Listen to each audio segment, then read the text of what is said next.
can use it. Bar circle. Ball. Objects created by the ball constructor can use it. Bar circle. Equals. Function. X, Y, radius, fill circle.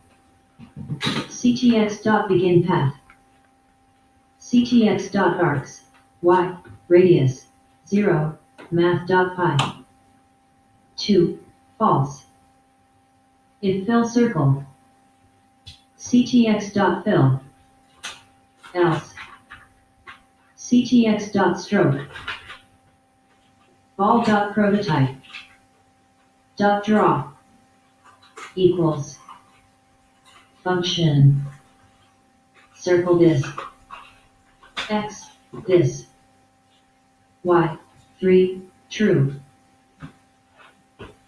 First we include our circle function, the same one we used earlier in a new circle function.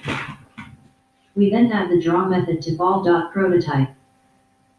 This method simply calls circle this.x, this.y, 3, true. To draw a circle, the circle's center will be at this.x, this.y, the location of the ball. It will have a radius of 3 pixels. We pass true as the final argument to tell the circle function to fill the circle. X, Y. Using the following move method. Ball.prototype. .move equals function this x equals this.x speed. This y equals this.y speed. We use this.x equals this.x speed to add the horizontal speed of the ball to this.x. Then this.y equals this.y speed adds the vertical speed to this.y. For example, at the beginning of the animation, the ball will be at the point 100, 100, with this.x speed set to -2 and this.y speed set to 3. When we call the move method, it subtracts 2 from the x value and adds 3 to the y value, which places the ball at the point 98, 100, and 3. This moves the ball's location to the left 2 pixels and down 3 pixels, as illustrated in figure 14-6. Figure 14-6. The first 3 steps of the animation, showing how the x and y properties change. The x speed or y speed property by negating it, multiplying it by 1. For example, if the ball hits the bottom wall, we negate this.y speed. So if this.y speed is 3, negating it will make it -3. If this.y speed is -3, negating it will set it back to 3. We'll call this method check collision, because it checks to see if the ball has collided with hit the wall. Ball.prototype .check collision equals function if this x 200 this.x speed equals this.x speed. If this y 200 this.y speed equals this.y speed. We determine whether the ball has hit the left wall or the right wall by checking to see if its x property is either less than 0, meaning it hit the left edge, or greater than 200, meaning it hit the right edge. If either of these is true, the ball has started to move off the edge of the canvas, so we have to reverse its horizontal direction. We do this by setting this.x speed equal to this.x speed. For example, if this.x speed was -2 and the ball hit the left wall, this.x speed would become 2. And we do the same thing for the top and bottom walls. If this.y is less than 0 or greater than 200, we know the ball has hit the top wall or the bottom wall, respectively. In that case, we set this .y speed to be equal to this .y speed. Figure 14-7 shows what happens when the ball hits the left wall. T. His .x speed starts as -2, but after the collision it is changed to 2. However, this .y speed remains unchanged at 3. Figure 14-7. How this .x speed changes after a collision with the left wall. As you can see in figure 14-7, in this case the center of the ball goes off the edge of the canvas at step 3 when it collides with a wall. 2. During that step, part of the ball will disappear, but this happens so quickly that it's barely noticeable when the animation is running. The ball, and it uses set interval to call the methods that draw and update the ball for each animation step. Var canvas equals document.getElementViewed canvas var ctx equals canvas.getContext 2D var ball equals new ball set interval function ctx.clearRect 0, 0, 200, 200 ball.draw ball.move ball.check collision ctx.strokeRect 0, 0, 200, 200 30. We get the canvas and drawing context as usual on the first 2 lines. Then we create a ball object using new ball and save it in the variable ball ed.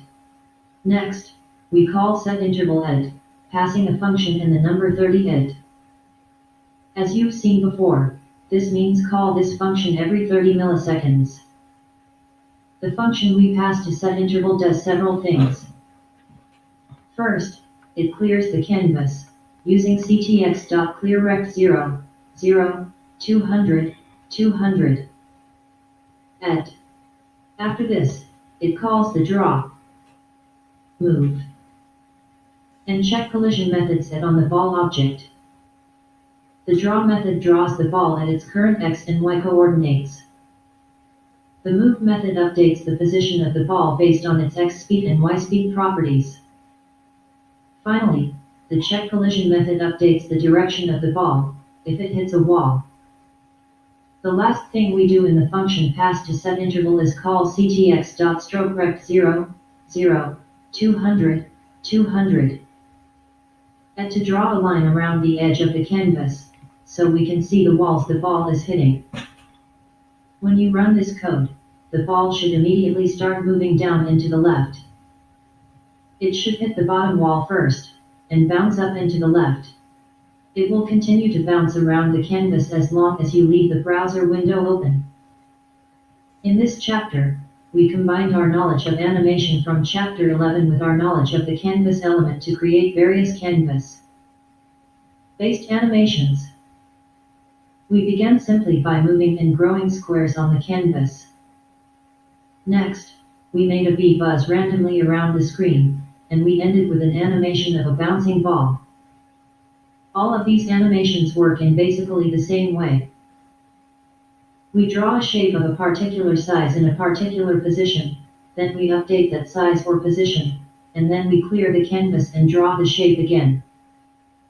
For elements moving around a 2D canvas, we generally have to keep track of the x and y coordinates of the element.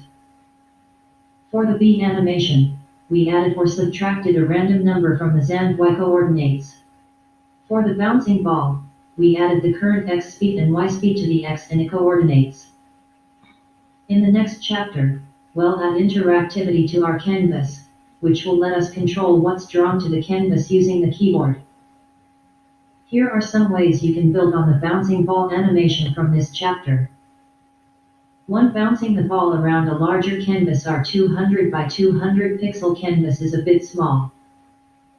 What if you wanted to increase the canvas size to 400 by 400 pixels or some other arbitrary size?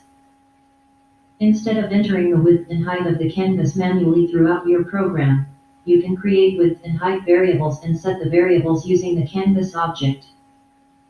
Use the following code. Var width equals canvas width. Var height equals canvas height. Now if you use these variables throughout your program, you only have to change the properties on the canvas element in the HTML if you want to try out a new size. Try changing the size of the canvas to 500 pixels by 300 pixels. Does your program still work? To randomizing this .speed and this .speed to make the animation more interesting, set this .x speed and this .y speed to different random numbers between 5 and 5 in the ball constructor. 3. Animating more balls instead of creating just one ball, create an empty array of balls, and use a for loop to add 10 balls to the array. Now, in the setInterval function, use a for loop to draw, move, and check collisions on each of the balls.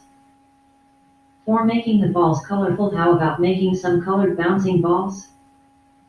Set a new property in the ball constructor called color and use it in the draw method. Use the pickRandomWord function from chapter 8 to give each ball a random color from this array. Var colors equals red, orange, yellow, green, blue, purple. Keyboard. Now that you know how to work